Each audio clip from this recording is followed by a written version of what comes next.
Hey, Robert. Hi, Yaron. Hey. So as everybody can tell, I think I'm traveling, so in a hotel room, but you're home. So the last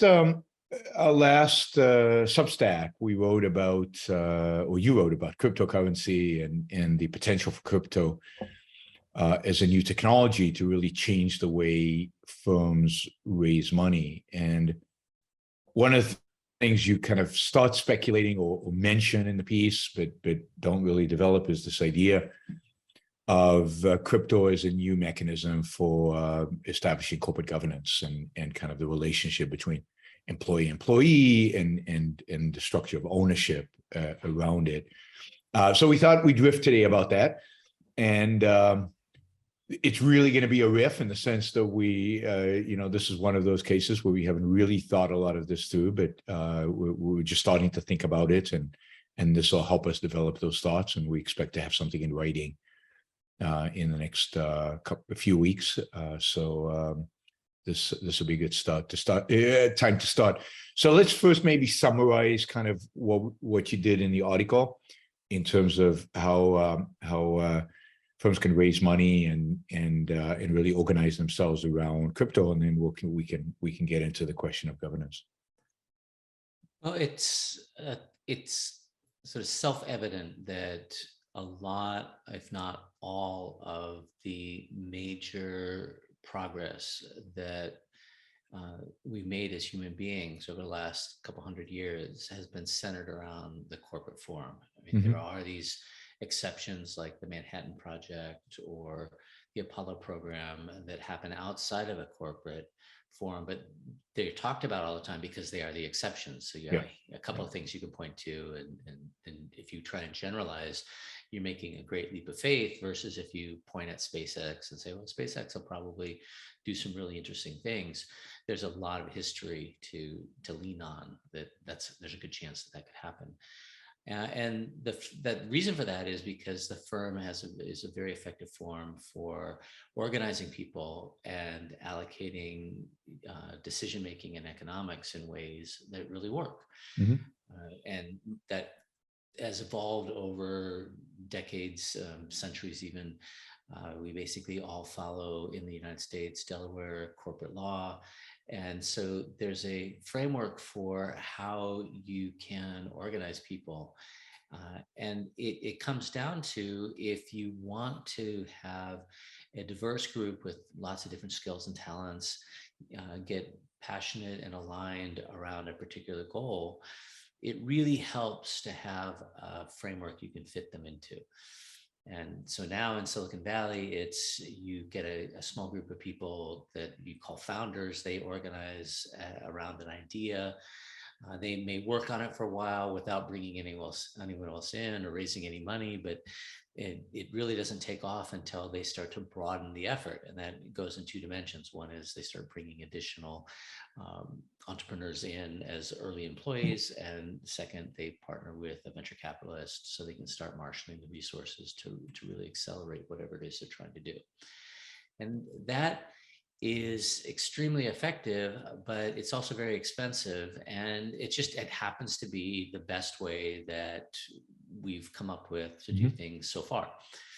And crypto is really interesting because if you look at the real advances of the internet, it's come from smoothing out frictions and making it easier to find information, making it easier to connect people who wanted to transact or who want to partner, and there's been a real decentralization in a lot of what humanity does. And it's most obvious in creative fields. So if you are interested in producing video and putting it out there for people to see, your options today, it's not, you can't even compare it to what it was like 30 years ago. Basically 30 years ago, you could get an expensive camcorder and make tapes and force your friends to watch them. That was it. And today everyone has a high quality camera on their phone. You can make a video in an instant. You can post it to YouTube, and it's accessible to literally billions of people. The same thing has happened in music. The same thing has happened in writing. The same thing is happening all over the place. It would be interesting to see if it happens in fashion, but I don't know anything about that. So let's talk Yeah. about Yeah. how it might happen in investing. Mhm. And investing is complex because it's highly regulated. But the whole process by which VCs discover and then back companies, it really does fit in well with what crypto could accomplish. Because crypto is, if you look at it in a particular way, it takes crowdfunding, which has not been that successful. It's definitely had its niche, but there's the amount of crowdfunding that happens over decades is roughly what Silicon Valley does in one quarter. Yep. So it takes the idea of crowdfunding and then it gives it real juice. And that's because in crowdfunding, there's limited upside. You don't really share in what is trying to be accomplished other than as possibly a customer or a participant. But with crypto, there's a way to sort of create a middle ground where it's not quite like equity and you don't need a corporate form, but you get a lot of the observed benefits of equity and of the corporate form.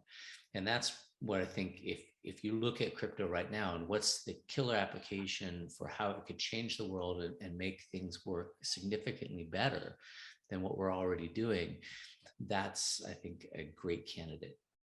So describe what that application is. So it's a way to raise money, and deploy it. But how does that deployment happen? So let's say we have coins and we sell them, and let's say there's a use and somebody can use the coin because we're trying to do. Okay, so now how do I deploy those coins? How do I use that to create something that looks like a corporate entity, but it shouldn't look like a corporate entity. It should look something very unique. So how I would put it is it's something that accomplishes everything that a corporate entity accomplishes, but does it with much smaller frictions. Mm-hmm. And so what it looks like, and this is something that it would, if you think about the corporate entity, the way we do things in corporations today, evolving over decades and centuries, the same thing is going to happen here. It won't take centuries, but it'd take years, maybe even decades. And so you would need to have, on the financing side, a way to allocate capital efficiently, not just initially, not just finding ideas that you want to back, but finding ideas that are worthy of continued resources, having a way to wind down efforts that aren't going anywhere. Mm-hmm. That's, I think, relatively easy. If you take the idea of initial coin offering, which isn't really what we call them anymore because it sounds like an IPO and it immediately raises red flags for regulators.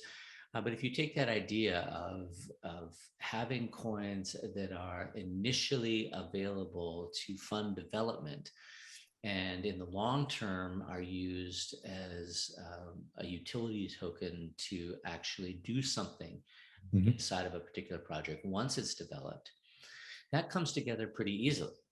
And where it's hard you really have to stretch your imagination. And it's hard to see because it doesn't exist, and whatever we might imagine is probably not how it would look in the longer run.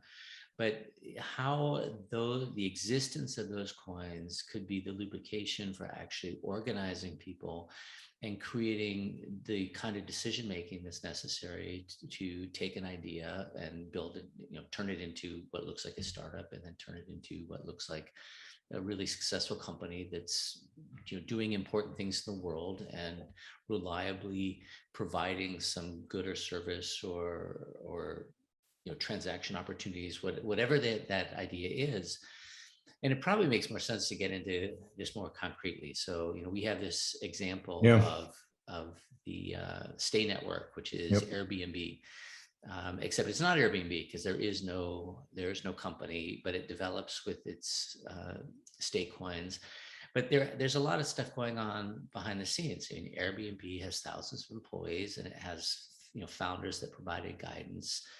But at the core of what Airbnb was is the term that in finance we often use is a nexus of contracts. It's a set of agreements for how we're going to do things, how we're going to allocate decision-making responsibility, and how we're going to allocate the eventual economics or the spoils of the, if the Airbnb is successful or if the state network is successful. And the economics is pretty straightforward. Yeah. But the decision-making, the actually running of it in the absence of a company, that requires sort of a leap of faith that there would be a set of protocols that would evolve, that would be flexible enough to allow complex efforts like this. And Airbnb is actually not that complicated compared to a lot of companies. Yeah. But it is, you need a lot of different activities being organized and working together. And how you would have those protocols set up and to be flexible enough, but then also well-defined enough to actually make people comfortable operating inside them. So when you say protocols, do you mean like, in a sense, contracts, relationships? What does it mean to say protocols? So it would be contracts, and it's both formal contracts and implicit contracts. If you think about how people organize, we contract explicitly on a lot of things. Sure. But it's basically impossible to contract explicitly on everything. So this includes sets of norms and ways that you standardly operate. And you see that in Silicon Valley everywhere. I mean, there are contractual rights that VCs have, and then there are things that VCs just do. And they do them because it's the way things are done, because they want to maintain a reputation with entrepreneurs. Mm-hmm. I mean, it's all aligned. So you're not depending on the goodwill of each individual participant to follow the rules. There are reasons that people follow the rules, but as it gets established, it becomes easier. You don't think about it. Yep. And the same thing would need to be true inside of a what we were calling Crypto Valley, but inside of a non-organization or non-corporate organization. And you definitely can see signs that these things are developing. I mean, if you think about how decisions are made for existing crypto entities, there are generally governance tokens as well as utility tokens. And there's an idea that we can have in parallel people using the network and people helping decide. And there may be exactly the same. If you have a fully mutual organization, there may be overlap, or they can be distinct. You can have it be representative, which is what the corporation does, right? The shareholders elect a board, and the board manages, supervises management. And there's no reason we couldn't have something that looks a lot like that inside of contracts that just aren't tied to standard corporate law. Yeah, because you could today, outside of crypto, you could arrange a business like that, contracting with everybody, and not really having a corporate entity. I think it was Ron Coase, the great economist, who wrote years and years ago about what the corporation provides. One of the great benefits of a corporation is just this efficiency in contracts. You don't have to write 1,000 contracts with every employee. You kind of have standardized. Everything is standardized. Everything's under one roof. So it's just a more efficient way of organizing. So what leads you to think that crypto has the potential to be more efficient than what we've come around to, which is this corporate way of because again, crypto would have to replicate it. Not exactly, but we have to replicate this multiplicity of contractual relationships. Well, it would depend on, I believe, there's lots of stuff out there, I'm sure, that we yet to think about and that could really contribute to this, but that on the basic premise that the internet lowers frictions. Yeah. And so it's very difficult for you to have a corporate-like entity with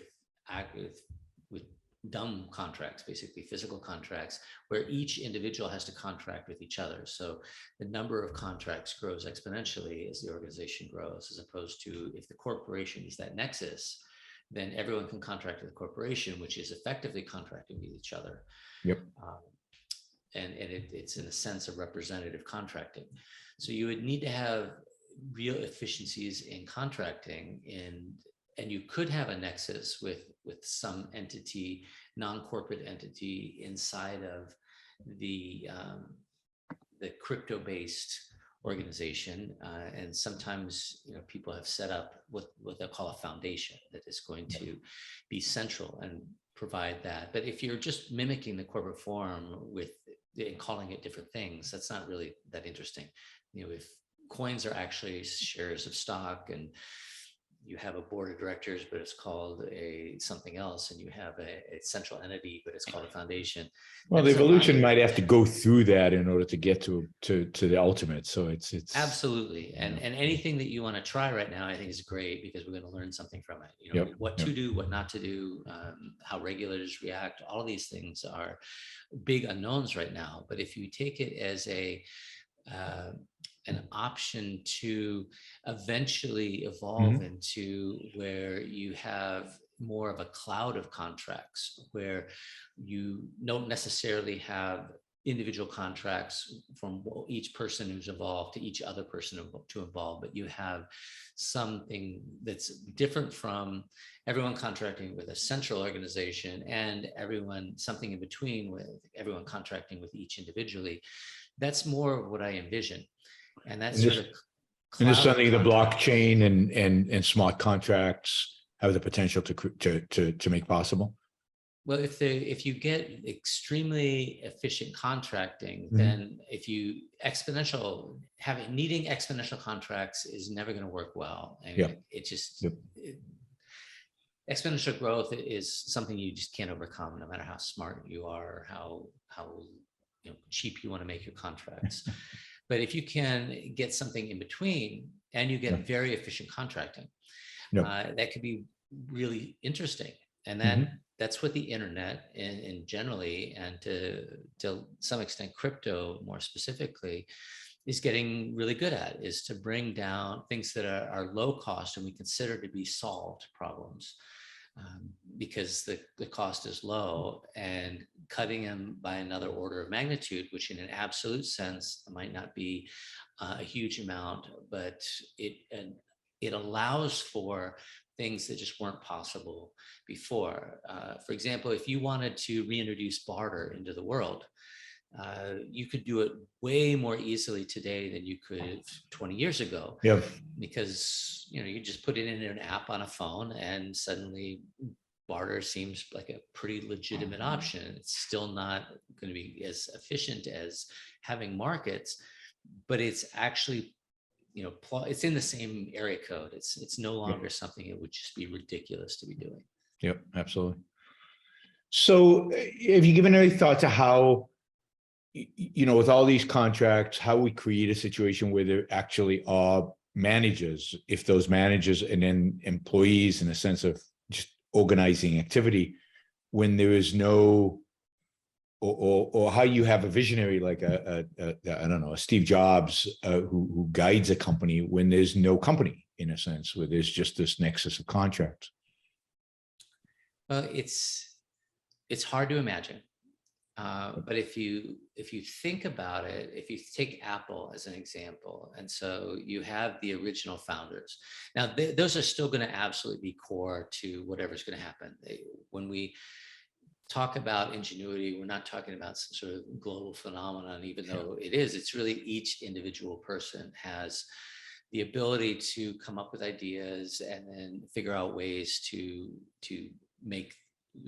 bring those into reality. So you get, a Jobs and a Wozniak, and they're the ones who actually start this initiative, whatever they would call it, the Apple initiative. And they would be behind the initial launch of the effort. They would be behind the selling of the coins. They would be the ones that people would be looking at and saying, wow, that's something that I really want to be involved in, because it's super. First of all, it's really inspiring what they're trying to do, but second of all, I could get really rich. And that's the key, is if it's just inspiring, you get crowdfunding, which is great, but hasn't changed the world. But when you meld that with the opportunity to participate in the upside, then you get the kind of things that Silicon Valley does routinely. So you've got that going, and you need to bring people in. Now, this is the same thing that happens with the startup, right? You have just an idea. There's really no, a rational, risk-averse world. There's really no way to get people to come and work at startups because the risk is so high, and outside of the initial founders, that isn't just necessarily the first two, but outside that the first group, there's a chasm between where it's too risky for people to want to come, and it's not, because you're no longer getting such a big piece of the action, that if it works out, it's just absolutely mind-blowing, life-changing amount of money. So you always have that problem. I think it actually would be easier, maybe not in Silicon Valley today, where Silicon Valley isn't really a 100 square mile geography, but it's more of an idea and a set of people and standards that have spread out over the globe. But if you were working on the Apple initiative and you now are trying to bring people in to contribute, I think that getting the initial team built out would be as easy or easier in Crypto Valley. So you had a smart contract with them all. You would be paying them in the coin, whatever the coin was that you had issued. You would have some combination of cash and coins, just like you get, a lot of people work at startups just for stock initially. Some people can't afford to do that. So the selling of the coins, you can't, in theory, you could do it all with coins, but what you want to do is have easy access to a certain amount of cash so that you can pay for things that just be really hard to negotiate. Compensating with coins, and for that you would sell kind of your initial coin offering. You would sell those coins initially, have the cash to be able to pay, for example, some employees and things like that. So growing from this original team of 2 to 20, maybe even to 200, I think it's really easy to imagine. It follows basically the startup, where the only reason you're there is because you're passionate about it, and there's a lot of upside. Is there anything in the literature, one of the advantages a corporation has that is often mentioned is this idea of limited liability. How valuable do you think that really is, particularly in the world of startups? And then is there some kind of parallel we can create in the coin world, or does it matter? Well, there would definitely be, it's outside my area of expertise, but there would definitely be possible to create a parallel. I mean, limited liability isn't like gravity, a natural feature of the contract. But it's also a standard. Like, it's a default. It's accepted that if you do these things, then this is how the world works. And so it's like a lot of things that people create. It's artificial gravity. It's something we created, but then it operates in the same way that these fundamental aspects of the world are. And I think you would need something like that. Now, I don't know. But it seems really risky in the litigious world that we live in to have unlimited liability for unspecified activities relating to basically anything. But there could be that there's an insurer that takes this on, because a lot of it isn't so much the potential cost, because everyone has limited liability, which is whatever your net worth is. But the horror of having to get into that kind of legal battle, and the fact that it's not your area of expertise, it's not something that you would be good at, it's not something where to go for help, but maybe there's an entity that takes 1% of coins and insures it all. Initial, and then they serve that role. So I guess and there's nobody clearly to sue. It's not clear who you would sue, right? Because there's no corporate entity. So you had to sue individuals. So those individuals would definitely want to have some kind of insurance, because otherwise their net worth is at stake. It's not just their investment in the coin or the coins that they have.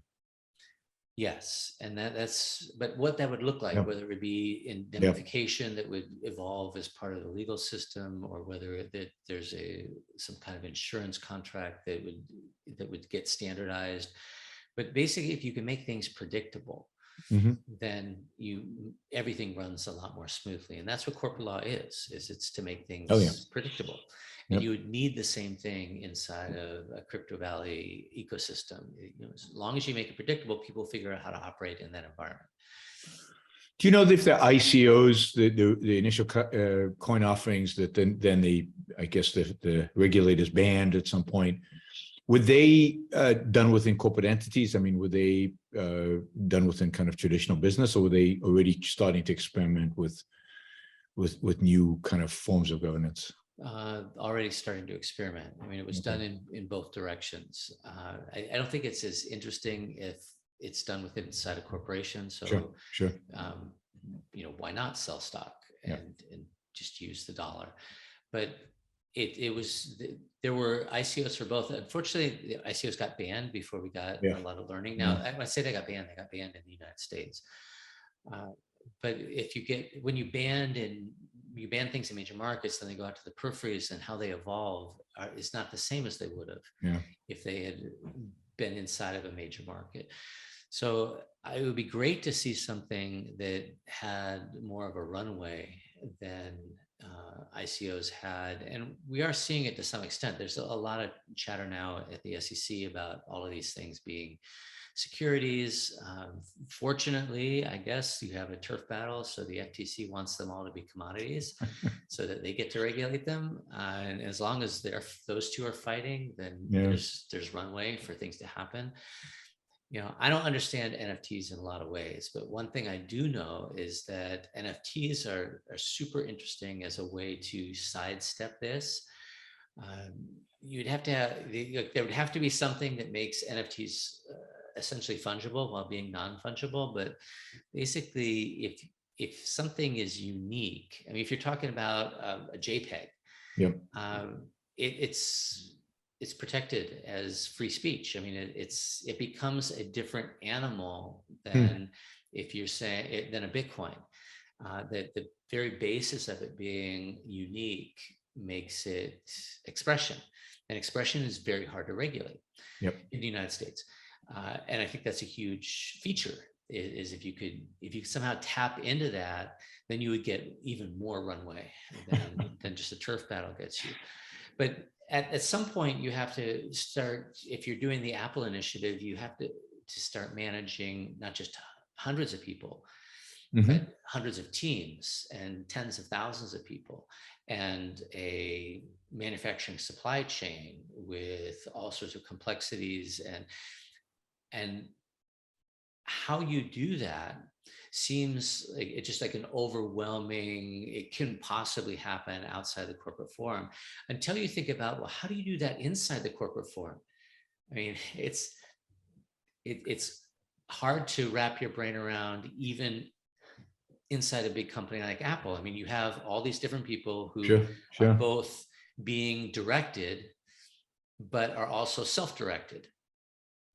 And so to the extent that, the self-direction matters more, which I think when you get into a big entity, it does. If everyone's just waiting around for instructions from their supervisor, then it would break down very quickly. Then maybe there is a way. I don't have any idea how you would. I mean, part of the challenges would be not just organizing the people, but then physical capital. You have to have plant and equipment. Who owns that? How are those owned outside of a corporate entity? Individuals own them. So there's a lot of, and maybe it's a hybrid model. Maybe there's some things require corporate entities and some things don't. And so maybe there's a role for a variety of different forms in which things get organized. Well, certainly in the intermediate term, I would have no reason to think that some new crypto-based organizational form would immediately just dominate and replace every corporation. You would expect to see the low-hanging fruit, and that would be things like the State Network, where it's a virtual business. You don't have significant physical assets. You're a communication platform. You're letting people like that's a natural Yep. form. It's also some of the more interesting business models in the 21st century. So that there might be a lot of low-hanging fruit Yeah. in virtual businesses. Mhm. And once you figured a lot of this out in a virtual business, then there'd be some slice of a little bit less virtual business, but things that are, more brand-based, more intangible, but not fully intangible. Would you ever have a crypto-based system for drilling and refining oil? It Not in the near term. It's Yep. hard to imagine. Yep. But those are the kind of businesses that have become less and less important. And when I say less and less important, I mean less and less of a fraction of employment or even human activity. Mhm. And so it might very well be that what you're doing is a long, steady, never actually reach evolution towards a different set of economic and governance systems that allow for much easier collaboration and much easier to build on top of, but that the core, that whatever that core is, but that doesn't actually change. Yeah, and I don't see why everything has to evolve into one standard. So you could have multiple forms, multiple ways in which things get organized. It's less convenient for politicians or regulators, but hybrid. There might be hybrids on all kinds of other kind of models out there in the more distant future.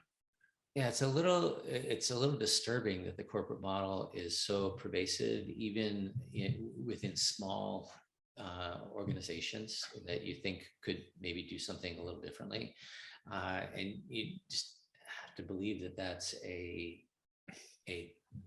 that path dependent, that's an outcome of how things needed to be 100 years ago, and then there hasn't been a significantly better option, and it's hard to experiment at the edges unless you're making a full transformation, because then you're basically giving up the benefits of the corporate form for maybe a small improvement in one dimension.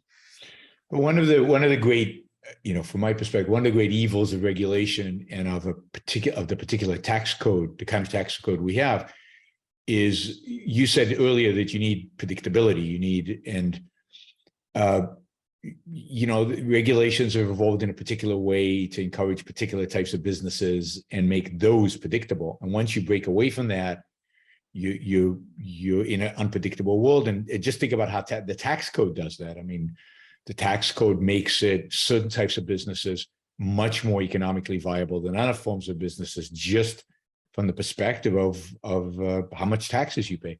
So there's a path dependence here that's created by the authorities, because everybody's trying to simplify and everybody's trying to make everything more predictable, and therefore they take out kind of the innovation and the experimentation, because who wants to have to deal with that?